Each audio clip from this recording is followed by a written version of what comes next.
প্রিয় শিক্ষার্থীবৃন্দ, আসসালামু আলাইকুম। আশা করি তোমরা ভালো আছো। আমিও ভালো আছি, আলহামদুলিল্লাহ।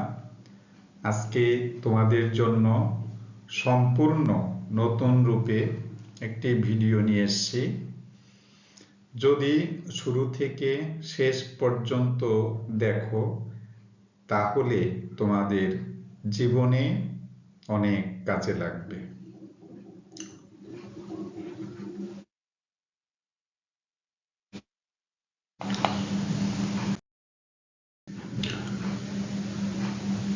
তো আজকের যে বিষয়ে এখানে বলা আছে, if any problem please contact WhatsApp 01711488315।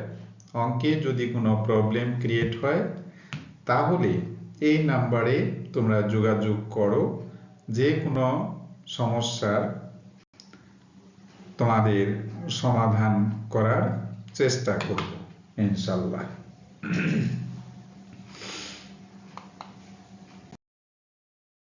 আজকের যে কোর্সটি আজকে তোমাদের সাথে আলোচনা করতে যাচ্ছি সেটা হলো ফর বিবিএ অনার্স। যারা ডিপার্টমেন্ট অফ অ্যাকাউন্টিং এ আছো, ম্যানেজমেন্ট, মার্কেটিং এবং ফিন্যান্স ফার্স্ট ইয়ারে, তাদের জন্য প্রযোজ্য। Not only that, but also for professional course. The students who are involved various professional course, they would be needed for the chapter. এছাড়া যারা HSC তে আছো ফার্স্ট ইয়ার এবং 2025 সালের পরীক্ষার্থী, তাদের জন্য বিশেষভাবে কাজে লাগবে। তাহলে আমি কি নিয়ে শুরু করলাম? Subject for BBA, principles of accounting. যারা বিবিএ করতেছো তাদের সাবজেক্টের নাম হচ্ছে হিসাব বিজ্ঞানের নীতিমালা। যারা এইচএসসি তে আছো তাদের হিসাব বিজ্ঞান প্রথম পত্রে অধ্যায়টি আছে।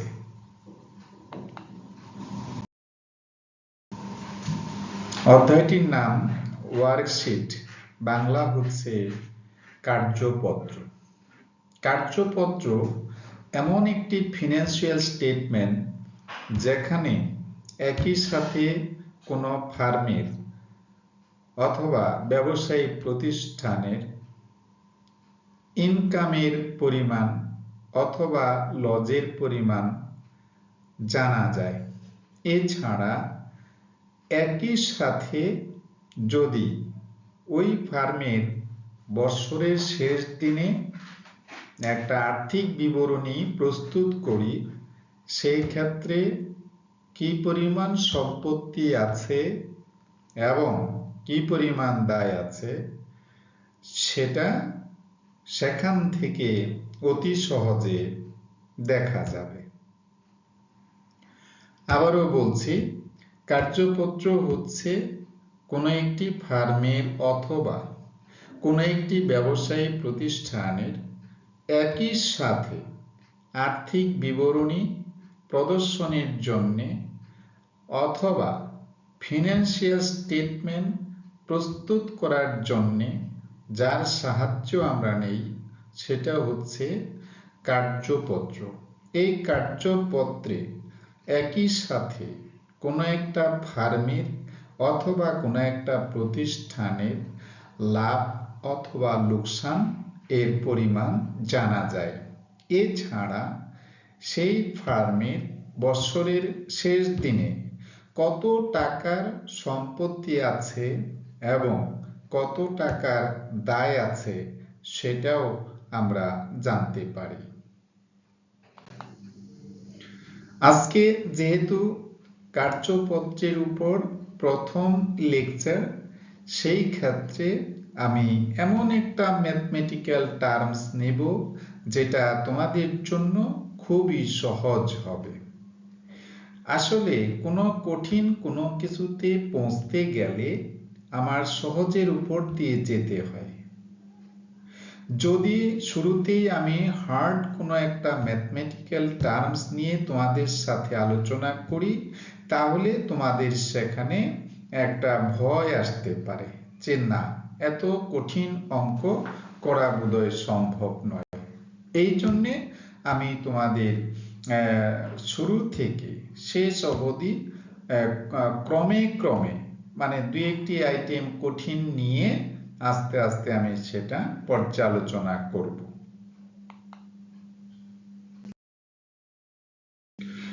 এখানে বলা আছে টাইপস অফ ওয়ার্কশিট, অর্থাৎ কোন একটা ফার্মের পজিশন ভেদে প্রশ্নে রিকোয়ারমেন্ট চাইতে পারে যে কত ধরনের ওয়ার্কশিট আসলে হতে পারে।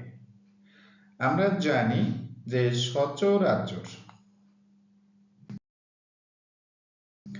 6 কলাম ওয়ার্কশিট হতে পারে, 8 কলাম ওয়ার্কশিট হতে পারে, 10 কলাম ওয়ার্কশিট হতে পারে এবং 12 কলাম ওয়ার্কশিট হতে পারে।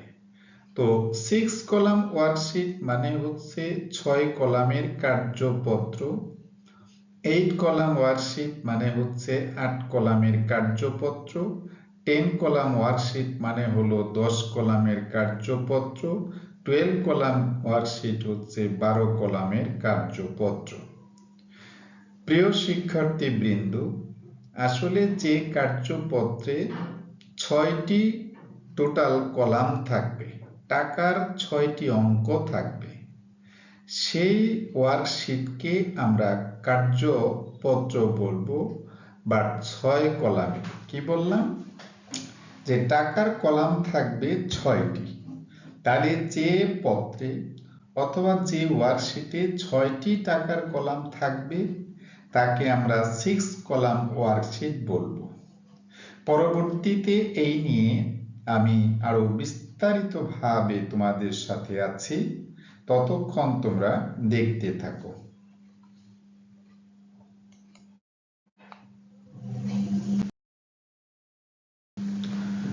এখানে বলেছি since first lecture for worksheet therefore it will be easy, মানে খুব ইজি ভাবে আমি আলোচনা করতে চাচ্ছি।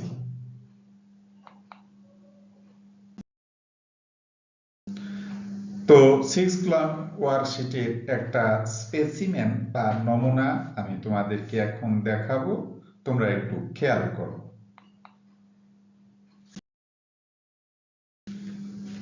Trial balance as on 31st December 2021। তো 2021 সালের 31 ডিসেম্বর এর জন্য আমি একটি ট্রায়াল ব্যালেন্স তৈরি করেছি। প্রিয় শিক্ষার্থী, তোমরা অবশ্যই জেনে থাকবে ট্রায়াল ব্যালেন্স মানে হচ্ছে কোনো একটি ফার্মের অথবা কোনো একটি প্রতিষ্ঠানের অথবা কোনো একটি প্রতিষ্ঠানের যে ডেবিট ব্যালেন্স এবং ক্রেডিট ব্যালেন্স নেওয়া হয়, ডেবিট ব্যালেন্সগুলো ডেবিট পাশে এবং ক্রেডিট ব্যালেন্সগুলো ক্রেডিট পাশে আমরা নিয়ে যে সারণী যে টেবিল প্রস্তুত করে থাকি তাকে একটা রেওয়ামিল বলে। এখানে দেখো সিরিয়াল নম্বর 0102 এভাবে 9টা আইটেম মাত্র নিয়েছি। তোমাদের আগেই বলছি যেহেতু এটা ফার্স্ট লেকচার ওয়ার্কশিটের উপরে, যার কারণে ম্যাথটি অনেক সহজভাবে যারা অনেক দুর্বল তারাও এটা পেরে উঠবে। ইন্টারমিডিয়েট লেভেল বিবিএ অনার্সে যারা আছো, প্রফেশনাল কোর্সে যারা আছে, তাদের জন্য আমি শুরু থেকেই শুরু করতে চাচ্ছি। ক্যাপিটাল মানে মূলধন, এটা ক্রেডিট হবে। পারচেজ হচ্ছে খরচ, ডেবিট। সেলস মানে বিক্রয়, এটা হলো ক্রেডিট।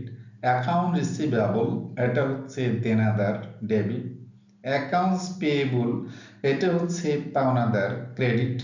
স্যালারি পেইড বেতন প্রদান খরচ ডেবিট, ক্যারিজ বহন খরচ ডেবিট, মেশিনারি এটা হলো তোমার যন্ত্রপাতি ডেবিট, ল্যান্ড এটা হচ্ছে জমি অথবা ভূমি, এটাও হচ্ছে ডেবিট।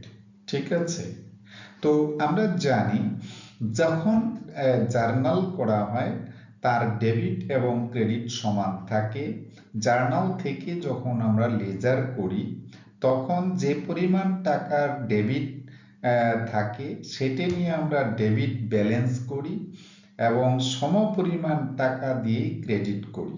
তাহলে যেহেতু চাবিদা করার পর লেজার বা ট্রায়াল ব্যালেন্স খতিয়ান করা হয়, আর খতিয়ানের ডেবিটের টাকা এবং ক্রেডিটের টাকা সমপরিমাণে থাকে, সেটাই যখন আমরা আমিলের মধ্যে ট্রান্সফার করব তাহলে ডেবিট এবং ক্রেডিটের টাকার পরিমাণটাও কি থাকবে, সমান থাকবে। আশা করি তোমরা বুঝতে পেরেছ।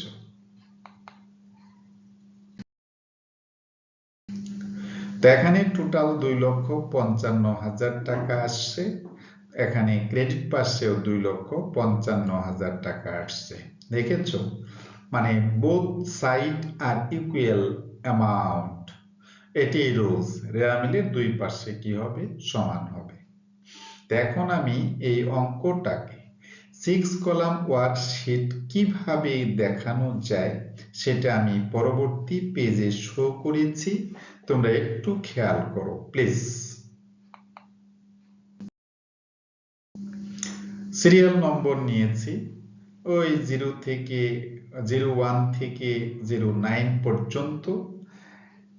এখানে একটা বিষয় মনে রাখবে, রেয়ামিল যেটা প্রশ্ন আকারে ছিল সেটা আগে তুলে নেবে যেভাবে ছিল as per given in the question. দেখো, ক্যাপিটাল ক্রেডিটে ছিল নিয়েছি, পারচেজ ডেবিটে ছিল নিয়েছি, sales credit, account receivable debit, accounts payable credit, salary paid debit, carriage debit, machinery debit, land debit.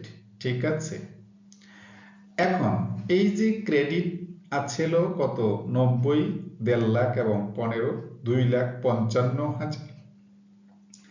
Debit পাশের টাকাগুলো যোগ করলে 2,55,000। আশা করি বুঝতে পেরেছ। ভিডিওটা একটু লম্বা হতে পারে, আমি যেহেতু তোমাকে একাডেমিক ক্লাস নিচ্ছি, সুতরাং একাডেমিক ক্লাসে যদি সময় দিতে না চাও তাহলে তুমি অঙ্ক বা ম্যাথের মধ্যে তো প্রবেশ করতে পারবে না। এটা এমন কোনো বিষয় নয় যে আমি শর্ট কোনো কথা বললাম সেটা তোমার মাথায় ঢুকে যাবে, এই জন্য ভিডিওটি লম্বা হতে পারে। আর এডুকেশনাল পেজে তুমি যখনই কোনো অধ্যায়কে দেখতে যাবে একটু সময় নিয়ে দেখো, আশা করি অ্যাকাউন্টিংয়ে কোনো প্রবলেম হবে না। যেহেতু আজকে আমার লেকচারটি অ্যাকাউন্টিং নিয়ে, সুতরাং হিসাব বিজ্ঞান সংক্রান্ত বিষয় সম্পর্কে তোমার ধারণাটা পাকাপোক্ত হবে। গত ক্লাস অবধি আমি ফিনান্সে ছিলাম, ফিনান্সে অনেকগুলো লেকচার আমি দিয়েছি। একটা ক্যাপিটাল বাজেটিং সম্পর্কে বিবিএ অনার্স এবং ইন্টারমিডিয়েট দিয়েছি, এরপর রিস্ক এন্ড রিটার্নের মধ্যে দিয়েছি, বাট রিস্ক এন্ড রিটার্নের ওপেনিং কিছু ক্লাস নিয়েছি। পরবর্তীতে সময় পেলে ইনশাল্লাহ অ্যাকাউন্টিং এর ফাঁকে ফাঁকে আমি আবার ফিনান্সের ক্লাসগুলো রিস্ক এন্ড রিটার্ন শেষ করে দেব।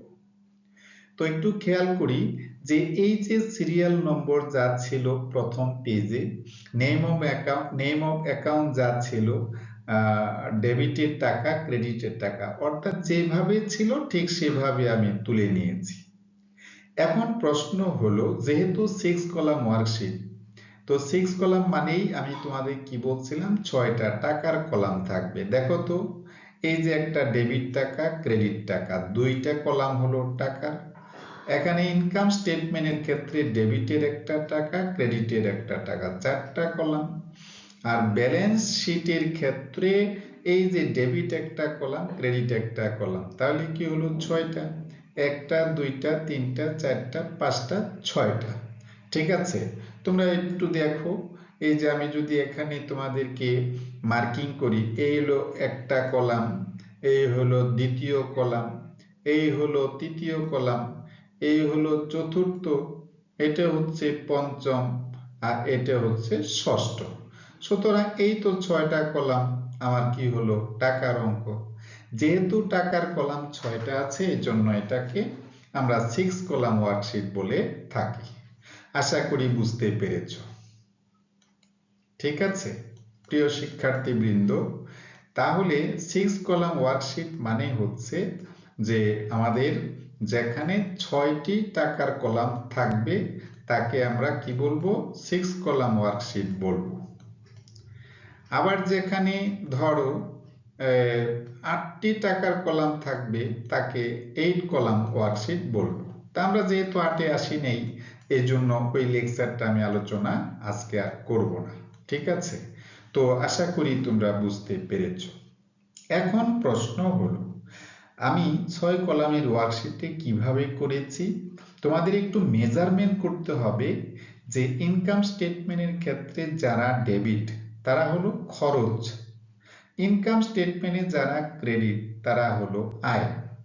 তাহলে আমরা জানি ডেবিট গুলো ডেবিট পাশেই যাবে, আবার ক্রেডিট গুলো ক্রেডিট পাশেই যাবে। বাট ডেবিটে তো দুই ধরনের খরচ, একটা হলো দুই ধরনের আইটেম, একটা হলো খরচ একটা সম্পদ। তাহলে ইনকাম স্টেটমেন্টে যাবে খরচগুলো, আবার ব্যালেন্স শিটে যাবে সম্পদগুলো। আশা করি বুঝতে পেরেছো। আবার ইনকাম স্টেটমেন্টে ক্রেডিট পাশে যাবে আয়, আর ব্যালেন্স শিটে ক্রেডিট পাশে যাবে দায়।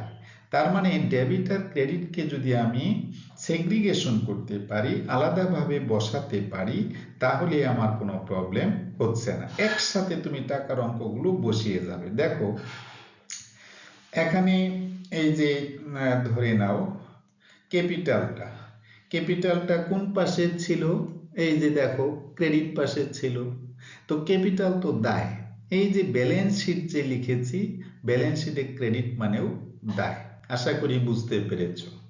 পার্সেস হচ্ছে খরচ, তাহলে পার্সেস যদি এই যে খরচ হয় এটা আমি ইনকাম স্টেটমেন্টে ডেবিট পাশে লিখেছি খরচ আকারে।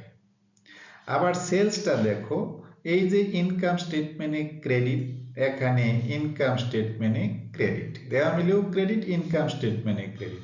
অ্যাকাউন্ট রিসিভেবল এটা হচ্ছে তোমার সম্পদ, এই যে ব্যালেন্স শিটের দেখো ডেবিট পাশ মানে সম্পদ। অ্যাকাউন্টস পেয়েবল এটা হচ্ছে দায়, এই জন্য ব্যালেন্স শিটেও দায়। স্যালারি পেইড এটা একটা খরচ, এই যে এখানে দেখো ইনকাম স্টেটমেন্টে ডেবিট মানে খরচ। ক্যারিজ মানে বহন খরচ, এটাও একটা খরচ, এই যে ইনকাম স্টেটমেন্টের খরচ। মেশিনারি হলো একটা সম্পদ, ব্যালেন্স শিটের এই যে সম্পদ। ল্যান্ড হচ্ছে একটা সম্পদ, এই যে ব্যালেন্স শিটে সম্পদ।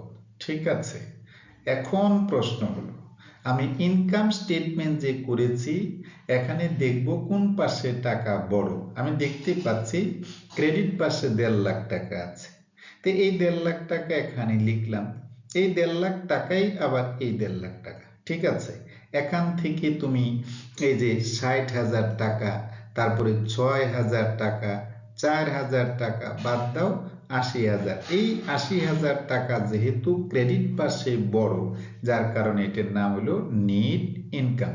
দেখেছো সবাই, এটার নাম হচ্ছে নেট ইনকাম। তো নেট ইনকাম মানে হচ্ছে লাভ, এই লাভটা কে খাবে? মালিক।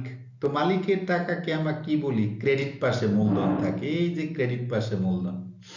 তাহলে মূলধনের সাথে যদি নেট লাভটা আমি যোগ করি, ওই জায়গায় তো আর যোগ করতে পারবো না। তুমি শুধুমাত্র কি করবে, যেহেতু ক্রেডিটের আইটেম আমরা ক্রেডিট পাশে বসাই দিব, এই যে ক্রেডিট পাশে বসাই দিছি নেট ইনকাম হিসাবে।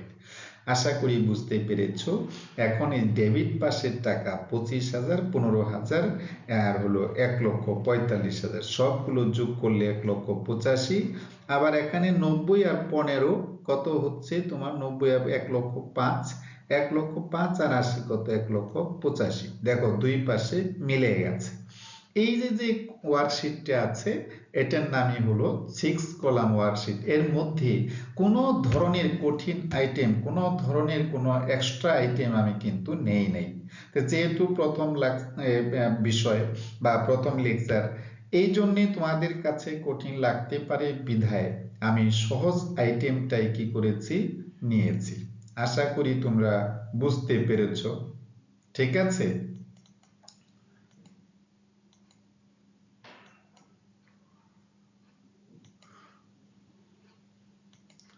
তো এগুলো আমি আবার তোমার এই যে লাল কালিগুলো যে আছে এগুলো আমি ইরেজ করে দিচ্ছি। আশা করি তোমাদের বুঝতে সহজ হবে।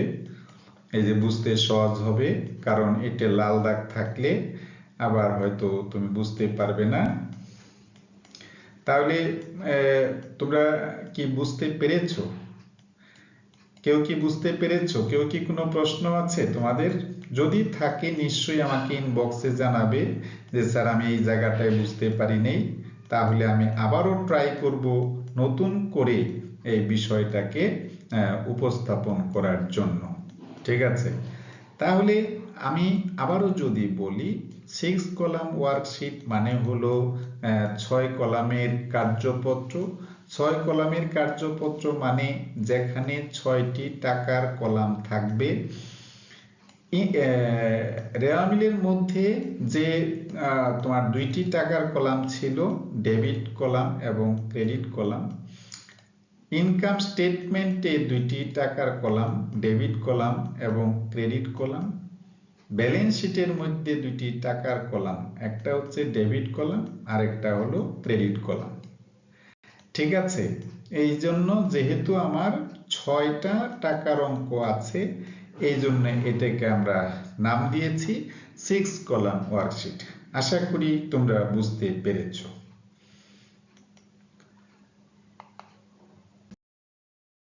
So thanks for watching. আজকে পর্যন্তই। যদি তোমাদের ভালো লাগে অবশ্যই লাইক, কমেন্ট এবং শেয়ার করবে। আর যদি কোনো ত্রুটি থাকে আমাকে ইনবক্সে জানাবে। আমি নতুন করে তোমাদেরকে বোঝানোর চেষ্টা করব। সে পর্যন্ত যে যেখানে আছো ভালো থাকো, সুস্থ থাকো এবং নিরাপদে থাকো। আসসালামু আলাইকুম ওয়া রাহমাতুল্লাহ ওয়া বারাকাতুহু।